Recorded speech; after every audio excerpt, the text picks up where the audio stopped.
قسطوں میں دی جانے والی مختلف اشیاء جن میں گاڑیاں وغیرہ ہیں وہ جائز ہیں یا نہیں؟ اگر تو قسطیں ہوں اصل قیمت کی، اگر 10 لاکھ کی گاڑی ہے اس کی وہ قسط کر دیں آپ کو تو ٹھیک ہے، ان کا احسان ہے کہ انہوں نے آپ کو قرض پر گاڑی دے دی ہے. لیکن اگر وہ اس میں اپنا سود کاؤنٹ کر کے اپنا منافع ڈال کر دیتے ہیں تو وہ سود ہے، وہ حرام ہے. اگر کوئی شخص کسی بینک سے رقم لے چکا ہے، وہ فوری طور پر ادا کرنے کی استطاعت نہیں رکھتا، اس کے لیے کیا حکم ہے؟ حکم یہ کہ روئے گڑ گڑائے اللہ کی جناب میں کہ اللہ مجھ سے خطا ہوئی ہے، کسی صورت مجھے اس سے نکلنے کی توفیق عطا فرما، اور عزم مصمم کرے. کوئی شے ایسی ہے جسے بیچ کر اور وہ قرض اتار سکتا ہو تو کرے، اللہ وہ شے دوبارہ دے دے گا، ایسی کوئی بات نہیں ہے. لیکن بہرحال اس گناہ سے اپنے آپ کو بچائے. یہ جو ٹرانسپورٹ کے کام میں گاڑی کا مالک کسی کو گاڑی چلانے کے لیے دیتا ہے، اور یہ بات طے شدہ ہوتی ہے کہ چاہے وہ کچھ کمائے یا نہ کمائے، مالک کو شام کے وقت اتنی رقم ضرور دینی ہے. کیا یہ کام جائز ہے؟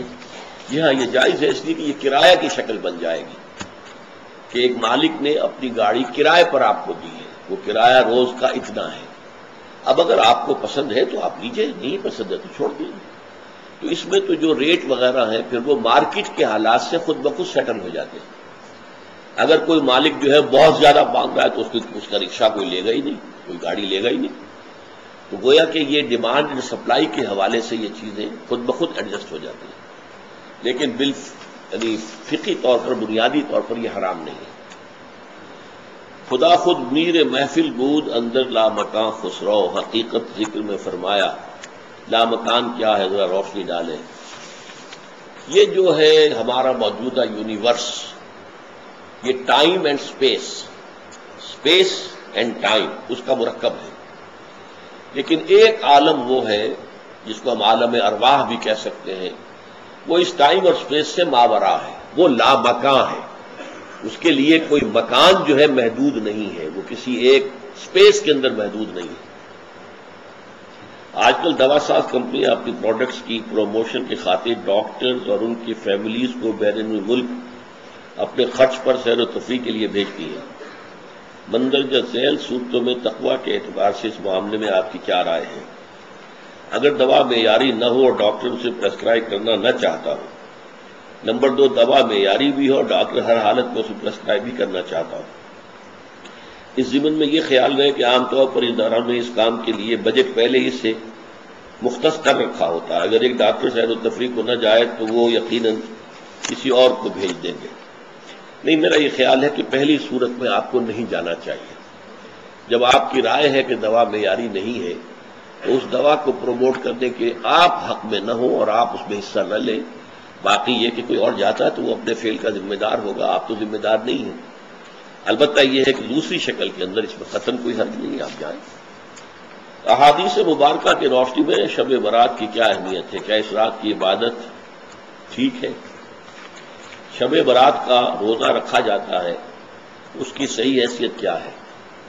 شب برات جو ہے اس کو کہا گیا ہے اس لیے کہ ان کا خیال ہے کہ اس رات میں اللہ تعالیٰ بہت سے لوگوں کو بخشتا ہے. برات، اللہ تعالیٰ جہنم سے ان کو رستگاری عطا فرماتا ہے.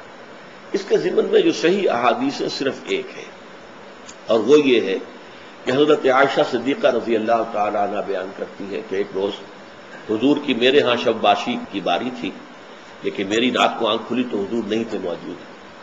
تو مجھے تشویش ہوئی کہ آپ کہاں گئے.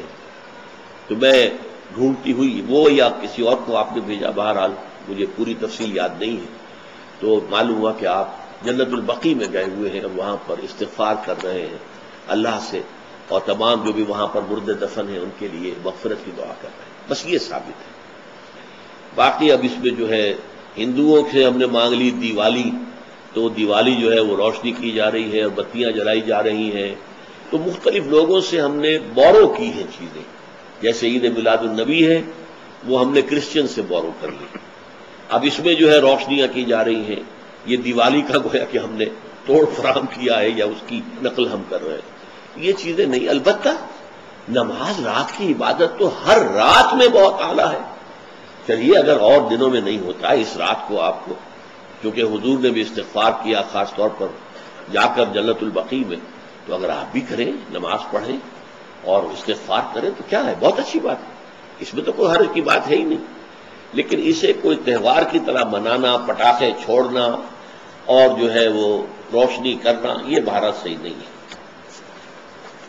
روزہ بھی چونکہ 15واں دن ہوتا ہے، پھر اس اعتبار سے حضور کے معمولات میں تھا کہ آپ ہر مہینے کی 13، 14، 15 تاریخوں میں روزہ رکھتے تھے. تو اگر آپ یہ نیت کر کے روزہ رکھ لیتے ہو، کیا کہنے ہیں، نور العلا نور ہے. اور روزہ کسی وقت بھی نفلی روزہ رکھا جائے اللہ تعالیٰ قبول فرمائے گا. دنیا کی تعلیم مثلاً انجینئرنگ وغیرہ حاصل کرنا تو لازم و ملزوم ہو گیا ہے، اور بظاہر اس کے بعد یا اس کے بغیر کوئی چارہ کار نہیں ہے. اصل تعلیم کون سی ہے اور اسے حاصل کرنے کے لیے آج کل کون سا آسان طریقہ ہے؟ اصل تعلیم جو ہے وہ دین کی تعلیم ہے. باقی جو تعلیمیں ہیں وہ اپنے معاش کے لیے ہیں.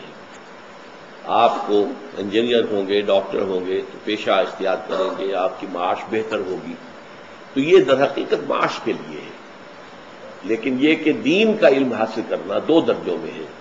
ایک تو یہ ہے کہ مسلمان خود رہنا اور اسلام پر عمل کرنے کے لیے کم سے کم اتنا علم تو ہونا چاہیے کہ صحیح طور پر معلوم ہو کہ فرائض کیا ہیں اور یہ کہ حرام چیزیں کیا کیا ہیں. یہ علم اگر نہیں ہے تو آدمی جو ہے وہ لا علمی میں کہیں حرام میں ملوث ہو سکتا ہے. تو اس کو کہا ہے علماء نے کہ اتنا علم تو ہر مسلمان کے لیے لازم ہے کہ وہ حاصل کرے دین کا. اب ایک اس سے اگلا درجہ ہے اللہ کے دین کی طرف لوگوں کو بلانا. اس کے لیے جو علم چاہیے وہ زیادہ گہرا علم ہونا چاہیے. آپ قرآن کو سمجھیں گے، عربی زبان پڑھیں گے، قرآن کو سمجھیں گے، تبھی تو آپ قرآن کی تعلیم آگے عام کر سکیں گے اور لوگوں کو اللہ کے دین کی طرف دعوت دے سکیں گے. اس کے لیے یہ ہے کہ ہمارے ہاں ایک کورس جو ہے ہم نے وضع کیا ہوا ہے، جو 9 مہینے کا کورس ہے، 1 ستمبر سے شروع ہو کر اور 31 مئی کو ختم ہوتا ہے. اس کے لیے وقت نکالنا پڑتا ہے پورا. صبح 8 سے لے کر 1 بجے تک تعلیم ہوتی ہے اور شام کو بھی کچھ نہ کچھ وقت نکالنا پڑتا ہے. تو جو شخص اس دوسرے درجے کا علم حاصل کرنا چاہے تو وہ اس کے لیے اپنا 1 سال یا 9 مہینے جو ہے فارغ کرے. کوئی شے بھی بغیر ایثار و قربانی کے تو حاصل نہیں ہو سکتی. کیا یہ حدیث ہے کہ اسرائیل کی عمر 1 دن یعنی 1000 سال اور امت محمد کی عمر 1.5 سال 1.5 دن یعنی 1500 سال ہے؟ بنی اسرائیل کی عمر کے بارے میں تو مجھے کوئی حدیث نہیں ملی ہے. اگرچہ امت مسلمہ کی عمر نامی ایک کتابچہ ہم نے بھی شائع کیا ہے جو ایک مصری عالم کا تھا، انہوں نے کوئی حساب کتاب جوڑا ہے، وہ میری سمجھ میں نہیں آیا. البتہ ایک حدیث صحیح موجود ہے حضرت سعد بن ابی وقاص سے، جس سے نکلتی ہے یہ بات کہ امت مسلمہ کی عمر 1500 برس ہے. حضور نے فرمایا کہ میں نہیں سمجھتا کہ میرے رب کی نگاہ میں میری امت اس قابل نہیں ہوگی کہ اسے نصف یوم کی مہلت نہ دے. اس پر پھر لوگوں نے حضرت سعد سے پوچھا. اب یہ بقیہ حصہ حضور سے مرفوع نہیں ہے، مرفوع صرف وہی ہے. یہ اب لفظ مرفوع کا یہاں استعمال آ گیا. جو حضور سے منسوب کی گئی یہ بات وہ صرف اتنی ہے کہ میں نہیں سمجھتا کہ میری امت اللہ کی نگاہ میں اس قابل نہ ٹھہرے گی کہ اسے نصف یوم کی مہلت نہ دی جائے. یہاں تک تو مرفوع حدیث ختم ہو گئی.